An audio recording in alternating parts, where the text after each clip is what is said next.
Okay, so here we are. We came to Bryce Canyon because we were going to ride the Mexican Hat and Highway 12, which are two of the most beautiful roads in Utah. But unfortunately, we had a little, as they say, snafu. Didn't we, Gary? Yeah, we did.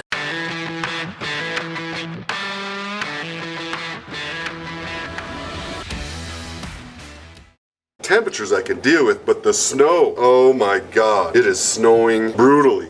Here you go, Scooter, you wanna get off? Good boy. Luckily we had this hotel room last night. We were staying here at the Best Western in Bryce Canyon, and of course most Best Western locations are pet friendly, so that worked out good for Scooter and I. It always makes a good stop for us. But the question is, do we ride in this? And I think unfortunately the answer is no, because look, the temperature is actually right at that freezing point. And it's starting to become freezing rain. Now, like I said, for this trip, I knew there was going to be some colder weathers, which is why we took a chase vehicle. But in all fairness, one of the reasons we took a chase vehicle was for Scooter, because he can't ride out in this stuff anymore. The Cushing's disease makes him just less tolerable than he used to be to the hot and the cold. Another reason we brought a truck and trailer was so I could carry multiple bikes. Yes, that's right, because I know if I did them all on my Indian, my Harley audience would be upset, and if I did them all on my Harley, my Indian audience would be upset. So I brought both bikes, that way I kind of switched between the two depending on which ride I liked. You know, I like both bikes, but I like them for different reasons. I like the Road Glide for interstate long distance banging down. When I get in the twisties and the curves, I prefer my Indian. A little bit softer, a little bit more agile. It looks like we're gonna take you all on the road still today, but we're gonna be taking it in our chase vehicle, where we can all stay warm and just enjoy the scenery. Well, you gotta admit, the snow is beautiful. Another reason we brought a chase vehicle is because I wanted to be able to carry Gary's bike, my veteran's bike, and I wanted to bring a side-by-side because we were gonna do some off-road adventures as well. So a chase vehicle and a trailer just became the answer. Let me grab Scooter and Gary and we'll show you all what our ride looks like for today. Come on, Rube, let's go. Come on, buddy. Ooh, good jump. Jump over. Good boy.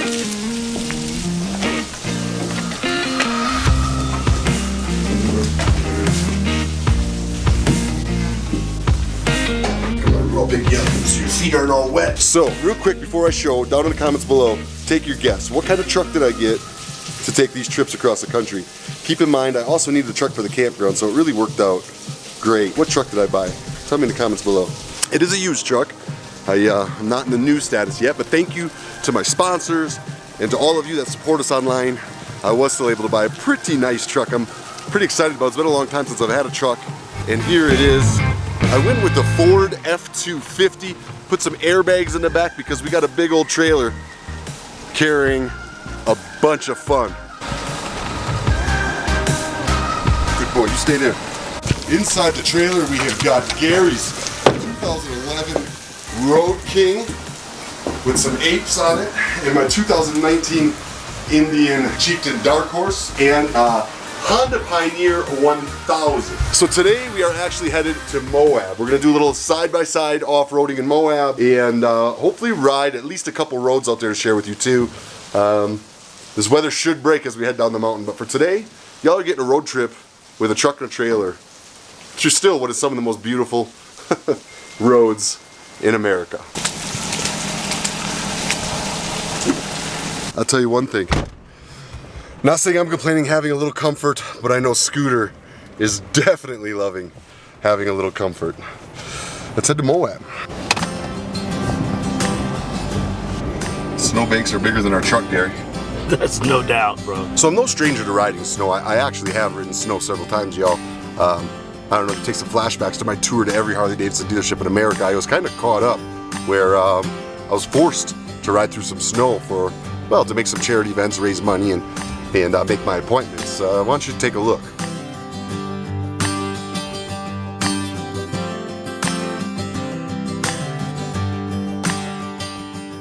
And that, my friends, was a dicey situation, but it was a situation worth it, because on that day that I rode through the snow, I think that day we raised several $1,000s for charity. Made it well worth it for me to risk it. Today we got freezing rain, so you got ice underneath the snow, you got more snow coming and some pretty crazy curvy roads. I figure probably not best to risk it on the bike, but we're still gonna show it to you.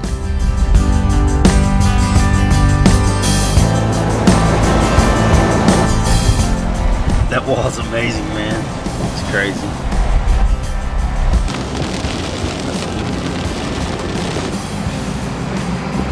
So the temperature is climbing. We are at 39 degrees now, and it looks like the roads are actually clearing up pretty good. It's just a rain, and I'm not sure the elevation's ahead of us, but I think the idea of freezing rain may no longer be a threat. Could potentially drop the bikes and ride. The only problem I'm having is in this rain, there's really no way for me to pull my camera out or my drone out and really film it for you all. So we're almost better just to keep it kind of going the way we're going for this run.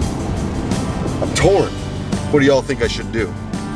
Should I be pulling out the bike and riding, or should I just keep staying in the truck? I don't know. What would y'all do? Let me know down in the comments below.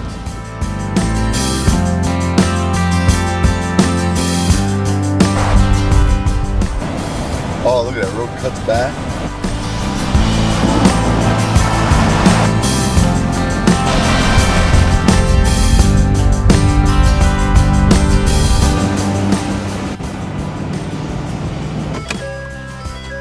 Let's go look at it. You go potty, boy? All right, come on. Yeah, that's pretty awesome, man. It's clean. This rain makes it look really pretty too, dude. It's shiny. Oh, look at the layers on that rock. That is beautiful. And you can see, if you look way off that peak, way out there, you can see the road wrap around that. Just barely. It's gonna cut through this. This is beautiful.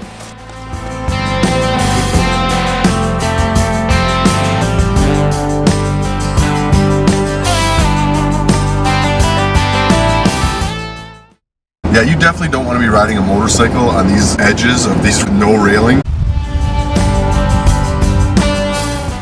We're just on this very narrow top of a mountain, and we're twisting and winding on top of it. Awesome. Big difference. It's just changing from one to the next to the next. And now we're back into this snow and potential freezing rain. See, these are those road conditions you don't want to be on a motorcycle. Look at the visibility. It's almost non-existent. We're in a bad situation here, man. I'm switching it into four-wheel drive. The visibility has become non-existent. This is high-stress situation, man. Now look at the snow on that road. It's covering the road. There's no way you're taking a motorcycle on it. This is crazy. Woo! Yeah, baby.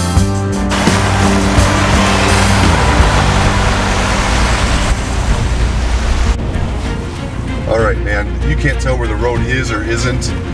We need to really pay attention to what's going on here. We're just gonna stop filming. Look at this, look at the snow come across. We're 10,000 feet up. I don't know what we got ahead of us. We're gonna stop filming.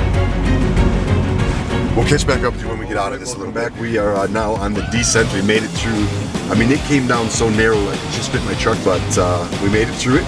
We got approximately 20 miles left on the Highway 12 route. This road has a little bit of absolutely everything. This is a must ride. We'll ride it here shortly.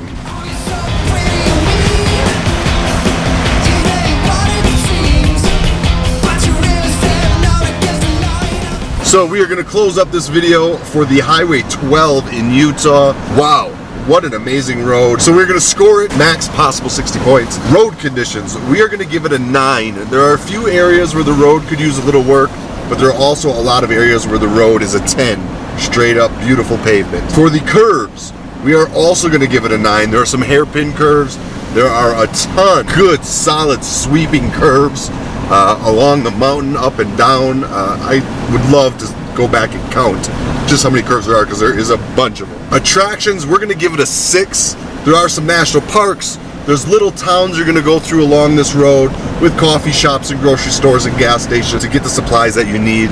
So there are some attractions and supplies in the area, so we're going to give it a 6. The scenery, 100%, hands down, I'm giving it a 10. You are going through deserts, then you are going through canyons and crazy rock formations, And then next thing you know, you're in forests and going over the top of forested mountains, elevations at 10,000 feet, where you're looking out over, I don't even know how many miles, 10 all the way on the scenery. This may be the most beautiful scenery-wise road I have ever ridden in the United States. The distance, I'm also giving it a 10. It's almost a perfect distance. It is 110 miles-ish from start to end, where we picked it up there in Bryce Canyon. To me, that is almost a perfect distance for a scenic ride. You can ride there, you can ride back, stay in the same hotel, or you can ride through it and stay in the next town. Take your time along the way. It can make for a great trip any way you want to do it. And lastly, the traffic. I'm going to give it an 8. Traffic was not that bad today, but I do know this is one of the more popular roads in Utah, if not the most popular, and I do know the traffic does get a bit heavier in the peak season. This is a must ride, y'all. Even though we took it in a truck and not on a bike today, I want to tell you all, this is an absolute must ride, and I will be back to ride this on my motorcycle. And Best Western, I'll stay with you all there again, because y'all had a great facility. There were stores and a beautiful pool and hot tub and souvenir shops, but also grocery stores. So they had everything kind of needed to hike, trailer, ride, adventure back into the deep. So out of a possible 60 total points, the Highway 12 here in Utah gets a total of 52 points, making it our highest scored road so far, and dang near close to an absolute perfect ride. All right, y'all, until the next video, man, I'm gonna end with my quote, because this is a direct reminder of how lucky we are to have such a beautiful country, and how lucky we are to be able to just be free and be out here. And so I'm gonna remind you that if you personally did not serve in the military, take time, find a way to serve those who did. Today I got to bring a veteran, Gary, along on this ride, and I'm so glad to be able to share that experience with him. He fought hard, he served, he was away from his family and friends, his children, for years, out there protecting our freedom. Gary, I want to personally tell you, thank you. And if you want to see more of what this country has to offer and more of our beautiful rides around this country, do not forget to click that subscribe button, click the follow button, hit the bell for notifications, share this with other people, because there's a lot more to come throughout the year. See y'all in the next vlog.